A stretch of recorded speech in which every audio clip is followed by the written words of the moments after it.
दोस्तों, आज मैं आपको सुनाने जा रहा हूँ मुंशी प्रेमचंद जी की लिखी कहानी प्रेम की होली पार्ट 1। गंगी का 17वां साल था, पर वो 3 साल से विधवा थी और जानती थी कि मैं विधवा हूं। मेरे लिए संसार के सुखों के द्वार बंद हैं।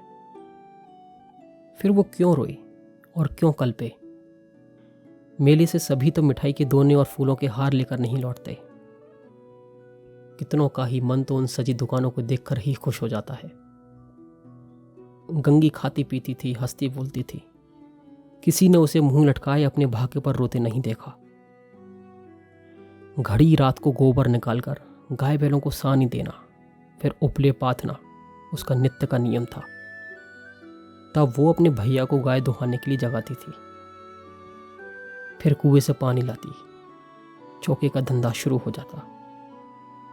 गांव की भावजें उससे हंसी करती, पर एक विशेष प्रकार की हंसी छोड़कर सहेलियां ससुराल से आकर उससे सारी कथा कहती, पर एक विशेष प्रसंग बचाकर। सभी उसके वैधव्य का आदर करते थे। जिस छोटे से अपराध के लिए उसकी भावस पर घुड़कियां पड़ती, उसकी मां को गालियां मिलती, उसके भाई पर मार पड़ती, वो उसके लिए क्षम्य था। जिसे ईश्वर ने मारा हो उसे क्या कोई मारेगा? जो बात उसके लिए वर्जित थी उनकी ओर उसका मन ही नहीं जाता था। जवानी के इस उमड़े हुए सागर में मत वाली लहरें न थी, डरावनी गरज न थी। अचल शांति का साम्राज्य था।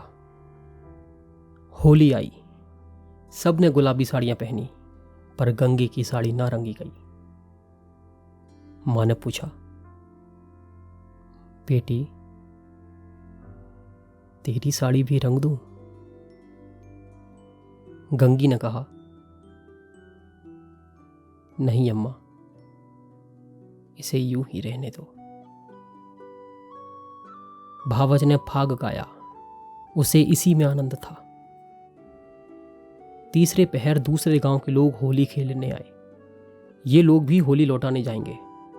गांव में यही परस्पर व्यवहार है।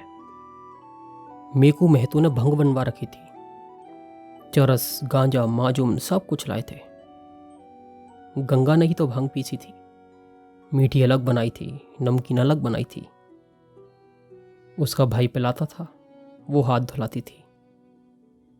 जवान सिर नीचे किए चले जाते, पर बूढ़े गंगी से पूछ लेते कि अच्छी तरह हो ना बेटी, या चौहल करते, क्यों री गंगिया, ये भावस तुझे खाना नहीं देते क्या, जो इतनी दुबली हो गई है? गंगिया हंसकर रह जाती। देह क्या उसके बस की थी। भंग पीने के बाद लोग फाग गाने लगे। गंगी अपनी चौखट पर खड़ी सुन रही थी। एक जवान ठाकुर गा रहा था। कितना अच्छा स्वर था, कितना मीठा। गंगिया को बड़ा आनंद आ रहा था।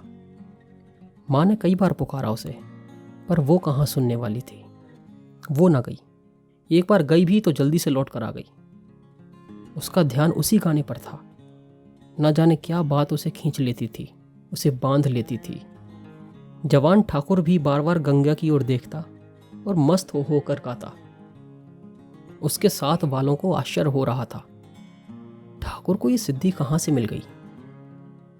वो लोग जब विदा हुए तो गंगिया चौखट पर ही खड़ी थी। जवान ठाकुर ने भी उसकी ओर देखा और चला गया। गंगिया ने अपने बाप से पूछा, कौन गाता था दादा?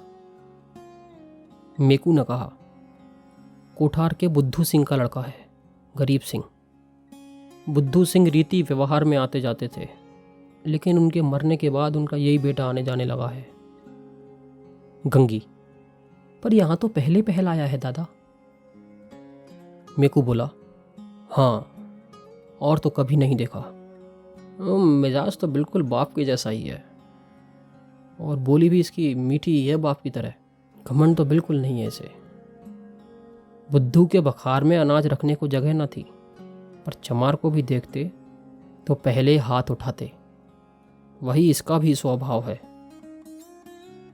गंगी पगहिया लेने भीतर चली गई, लेकिन अभी भी उसके कानों में वही स्वर गूंज रहा था।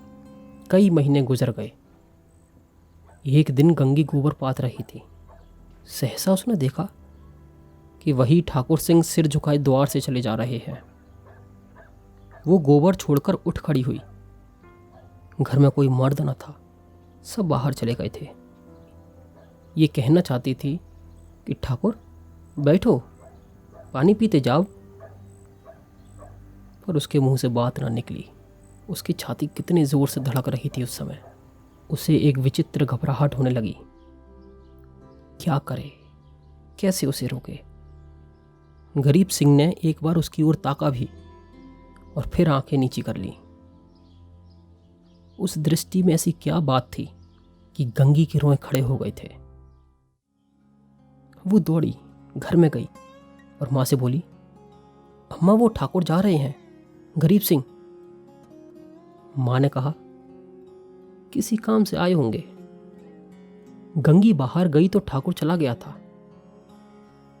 वो फिर गोबर पाथने लगी, पर उपले तो टूट टूट जाते थे। आप ही आप हाथ बंद हो जाते, मगर फिर चौंक कर पाथने लगती, जैसे कहीं दूर से उसके कानों में आवाज आ रही हो। वही दृष्टि आंखों के सामने थी। उसमें क्या जादू था, क्या मोहिनी थी उसमें। उसने अपनी मूक भाषा में कुछ कहा। गंगी ने भी कुछ सुना। क्या कहा ये वो नहीं जानती, पर वो दृष्टि उसकी आंखों में बसी हुई थी।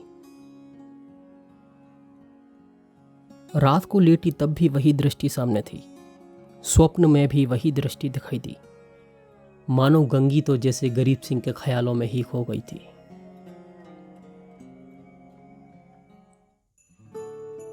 दोस्तों, ये थी मुंशी प्रेमचंद जी के द्वारा लिखी कहानी प्रेम की होली पार्ट 1।